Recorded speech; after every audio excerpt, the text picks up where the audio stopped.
Mi gente, today we're going to be talking about how to crack the code to break 1 million streams in 2022. Let's go. Welcome back. My name is Nico Santana. I am the host of the DIY Artist Podcast. You can find the link to that channel down below. I definitely recommend you subscribe to the new channel specifically designated for the DIY Artist Podcast. But today I'm bringing to light how one of my friends, Will Hatton, broke 1 million streams last year and how you yourself can break that 1 million stream mark with your brand new single in 2022. Huge shout out to DistroKid for enabling podcasts and content like this to make its way onto, platforms like YouTube, Instagram, and so on and so forth, where I post my content. They've kindly sponsored this podcast. They're continuing to sponsor some of this content, but the reason why I want to shed light into them is because if it wasn't for DistroKid, both myself and Will Hatton would not have an opportunity to really pursue our music dreams, have goals, and so on and so forth in a certain sense, because they were the distributor of our choice in allowing so many artists like myself and him to post our music online at a very reasonable price. Then we wouldn't accomplish these great feats. Just to highlight a couple points here from Will and I's conversation, he does mention a lot of great practices that you can apply in order to give yourself the opportunity to break that record for yourself, and hopefully continuing to do that with each release so that you can increase the probability of this happening. So without further ado, here's the clip from the podcast. With your single, Afternoon Tea, was there something that you think you did as opposed to maybe other tracks that propelled this song to the million stream mark? I think the timing of it was kind of a perfect storm.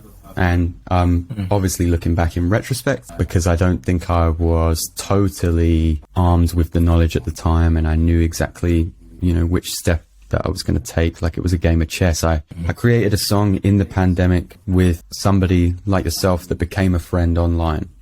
And she was, hopefully, I don't think she would mind me saying this because she's spoken about it before, but I believe she was either in between housing or she was actually homeless at the time. And so she sent me an idea. I kind of wrote to that, and it was Christmas time or around that time. So I just wrote it with a kind of warmth, kind of minor key, kind of solemn track. And when we pitched it quite honestly as two friends that have never met, that worked on this track together across an ocean with the same perspective of the pandemic from our windowsill. This was before we could go outside and do our hours daily exercise or whatever on that crazy 2-week or 4-week lockdown. I don't know how it was for you, but we had this period of time where it was no going outside.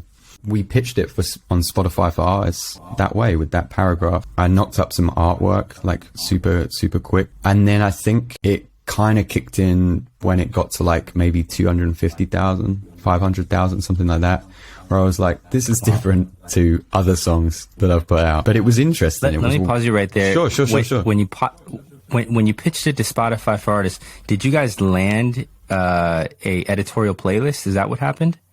Correct. Yeah, I completely left that out. Didn't include that in the story.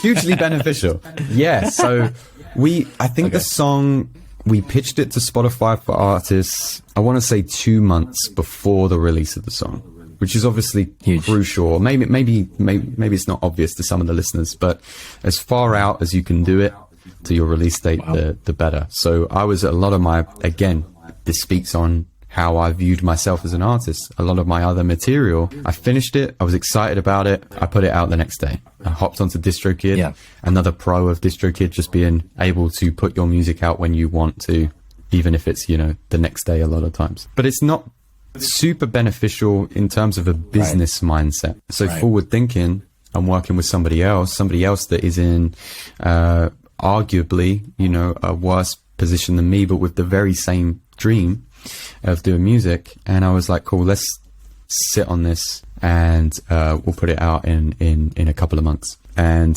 so took time with Spotify for Artists. I don't think we even got the notification that it was on Spotify for Artists before the tune came out. I think it was after the tune came out that we got the notification, maybe 2 or 3 weeks. So they hadn't listened to it. And I spent some time with Submit Hub as well. So I was putting 10, 20 pounds on Submit Hub and just pushing that towards blogs and Spotify playlisters, that kind of thing. But of course, the Spotify, I think it's it was on and is still on the Spotify Lo-Fi Beats playlist, which is super strange because it's like there's a lot of musicians on there, Flying Lotus, Jay Dilla, people that, you know, you and I and loads of other producers and artists like look up to.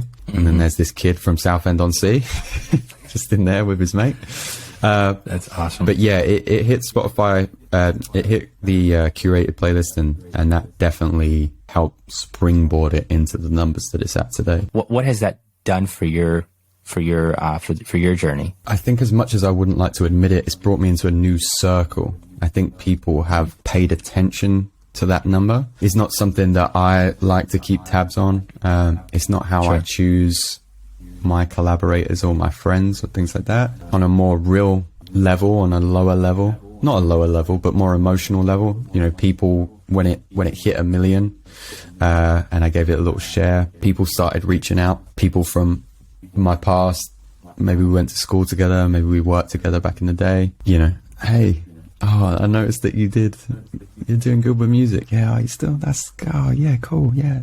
Do you ever want to collab sometime? We can, you know, we should get, and I you know, that kind of hit me. I got a little bit emotional about that because I was just thinking like, well, you know, I hit X and Y and Z person up years ago before I did any of this, and I ultimately only got lucky with this. This could be the only million. It could, you know, there might be more. And there were some people that I really, really looked up to, and, you know, text left on red, you know. So there was some people in my life that reached out and they said, hey, you got 1 million, we should collab. And I had to put myself in check and like, okay, I could, you know, I can be bitter about this, and no, you weren't there. You don't know. We're not friends. But there was some people that I was like, you know what, this has allowed me, that was like an audition. You know, maybe who was I to think that I could be at the level of these people, even though they were from around my ways, whatever. You know, I looked up to them because of the level of their musicianship or the production, whatever. So there was a couple of people that, you know, I put myself in check and I was like, cool, I've passed the audition, and they see that I can maybe just even be in the same creative space.